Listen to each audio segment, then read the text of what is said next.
আজকে আমি বানাবো এই যে হলুদ রঙের কাপড়টা দেখছেন, এটা এই জায়গাটা, এই যে এতটুকু জায়গাটা ছেঁড়া আছে, এটা আমি রিপু করব, সেটাই আপনাদের দেখাবো।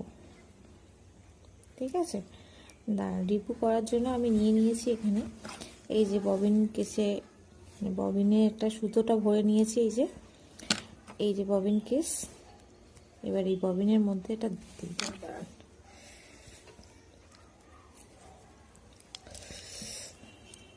এই যে ফিটিংসটা করে নিলাম, নিয়ে এবার এটাকে দিয়ে দেব এই যে মেশিনের ভিতর। ওটা তো আমি ববিনটা হচ্ছে নিচে ফিটিংস করে দিয়েছি মেশিনের নিচে। এবার দেখুন ছুঁচের সুতোটা পরিয়ে নিই। এই যে ছুঁচের সুতোটা পরাটা চোখে যেন আজকাল কাজ করে করে কম দেখছি, যাই হোক পরিয়ে নিলাম।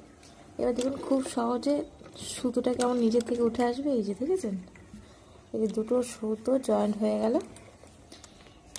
সুতোটাকে আমি এইভাবে ধরে এদিকে করে দিলাম, দেওয়ার পরে এই যে দেখেছেন একটা পেপার নিয়ে নিয়েছি। এই পেপারটার উপরে রেখেই কিন্তু আমি রিপুটা করব, সেটাই আপনাদের দেখাবো, দাঁড়ান।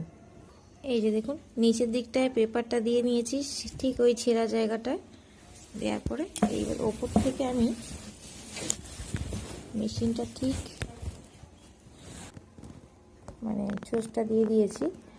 এইবার ছুঁচটা দেখুন আস্তে আস্তে এইভাবে করে, এবার আমাকে একটু আস্তে আস্তে এই যে রিপুটা করে নিয়েছি আমি এইভাবে করে পুরো একদম দেখুন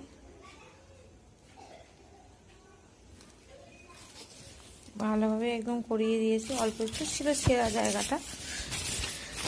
আর এই যে পেপারটা যেটা দেখেছিলেন, এই যে দেখুন পেপারটা সেলাই হয়ে গেছে। এবার এটা পেপারটা এইভাবে করে ছিঁড়ে নিলেই হয়ে গেল।